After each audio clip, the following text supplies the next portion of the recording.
एक मिनट के अंदर हम सब लोगों के कर्मों का हिसाब होगा। इस मानव जीवन को पाकर घर परिवार दुनिया बनाने में, सगे संबंधी दोस्त मित्र यार बनाने में, अब जो जो कर्म हम लोगों ने किया, इन कर्मों की सज़ा हम लोगों को सुना दी जाएगी और हम सब के सब लोग यानी ये जीवात्मा फिर 84 में वहाँ नरकों में, वहाँ हम आप दुख पाते रहेंगे। आज हम आप मथुरा आकर, सत्संग में आकर अगर केवल बैठ करके बातचीत करते रह गए, हंसते बोलते रह गए, खाते पीते समय बिता दिए,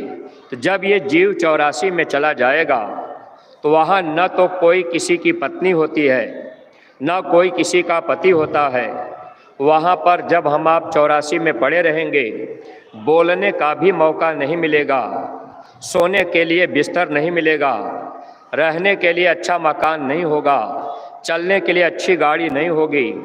और प्रेमी भाई बहनों, कोई अपना नातेदार रिश्तेदार, कोई सगे संबंधी नहीं होंगे, कोई अपनी जात बिरादरी का नहीं होगा। जब हम सब जीव 84 लाख योनियों में पड़े रहेंगे, वहाँ हम लोगों को दुख ही दुख दिया जाएगा। अगर कुत्ते का पैर टूट गया, सर में घाव हो गया, कीड़े पड़ गए, कुत्ता बेचारा भटक रहा,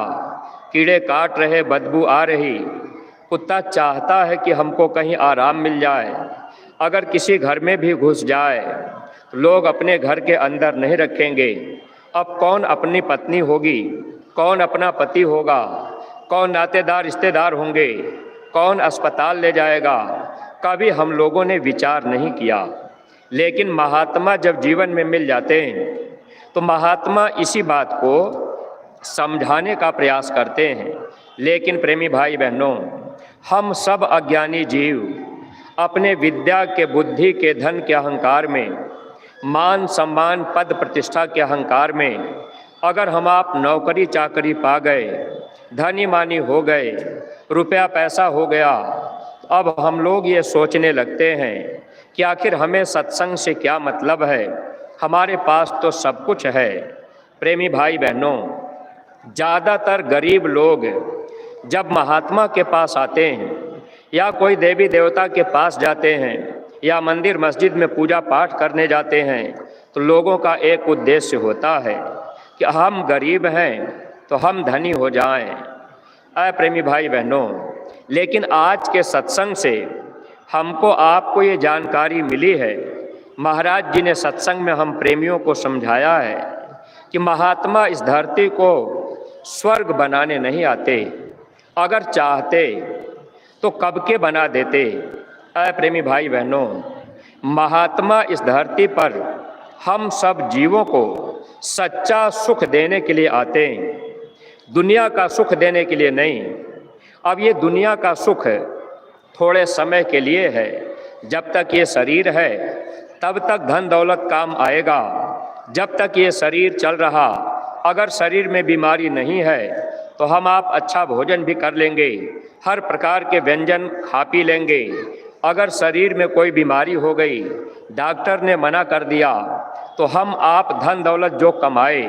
अच्छा भोजन पकवान भी बनाए, उसको भी नहीं खा पा रहे।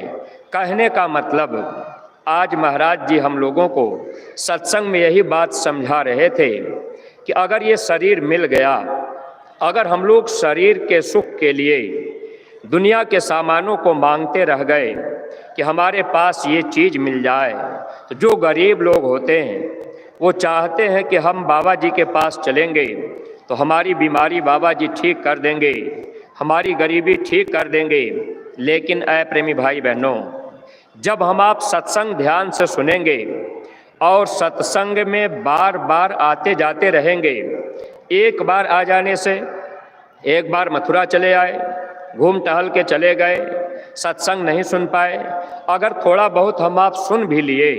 तो एक बार में पूरी बात हम आप नहीं समझ पाएंगे। आपका बच्चा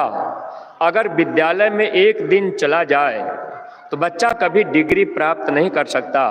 नौकरी नहीं प्राप्त कर सकता। भौतिक ज्ञान पाने के लिए हम लोग अपने बच्चों को न जाने कई साल